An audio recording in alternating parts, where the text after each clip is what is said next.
അങ്ങനെ നിൽക്കുമ്പോഴാണ് ഈ ഒരു ഫീൽഡിൻ്റെ ഒരു പൊട്ടൻഷ്യൽ മനസ്സിലാക്കുന്നത്. നാട്ടിൽ വർക്ക് ചെയ്തതിനായിട്ട് കൂടുതൽ പുറത്തു പോയപ്പോഴാണ് ഒരു MEP റിലേറ്റഡ് ആയിട്ടുള്ള ഫീൽഡിൻ്റെ ഒരു പൊട്ടൻഷ്യലും ഇനി അങ്ങോട്ടുള്ള ഭാവിയിലെ അതിൻ്റെ ഗ്രോത്തിനെ പറ്റിയിട്ടൊക്കെ മനസ്സിലാക്കാൻ പറ്റും. ഗൾഫിൽ നിന്ന് തിരിച്ചു വന്ന സമയത്താണ് ഞാൻ ബസ്മൽക്കനെ പരിചയപ്പെടുന്നതും അതിനുശേഷം ബസ്മൽക്ക ത്രൂ മയോസിയിലേക്ക് എത്തിപ്പെടുന്നതും. ഒരു 3 months അപ്സ്കില്ലിംഗ് പ്രോഗ്രാമാണ് മയോസി പ്രൊവൈഡ് ചെയ്യുന്നത്. ഹാർഡ് വർക്ക് ഇട്ടതിൻ്റെ ഒരു റിസൾട്ടുമായിട്ട് പെട്ടെന്ന് തന്നെ ഒരു നല്ല MNCയിലേക്ക് അതിബൻ അലാമിലേക്ക് എത്തിപ്പെടാനും പറ്റിയിട്ടുണ്ട്.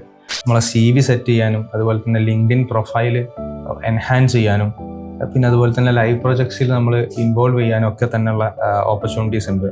ദുബായിൽ നിന്ന് ഞാൻ പോരാണ്ടായ സാഹചര്യവും കുറച്ചൊരു ഡിഫിക്കൽട്ടായിരുന്നു എനിക്ക് അവിടെ ഞാൻ വർക്ക് ചെയ്ത സ്ഥലമൊക്കെ. അപ്പം ആ ഒരു സാഹചര്യത്തിൽ നിന്ന് മാറി പെട്ടെന്ന് തന്നെ എനിക്ക് വേറൊരു സ്ഥലത്തേക്ക് അഡാപ്റ്റ് ചെയ്യാനും അതുപോലെ തന്നെ പുതിയ സ്കില്ലുകളൊക്കെ ആയിട്ട് ഡെവലപ്പ് ചെയ്ത് മറ്റൊരു ലൈഫിലേക്ക് തന്നെ മാറാനൊക്കെ സാധിച്ചതിൽ വളരെ സന്തോഷമുണ്ട്.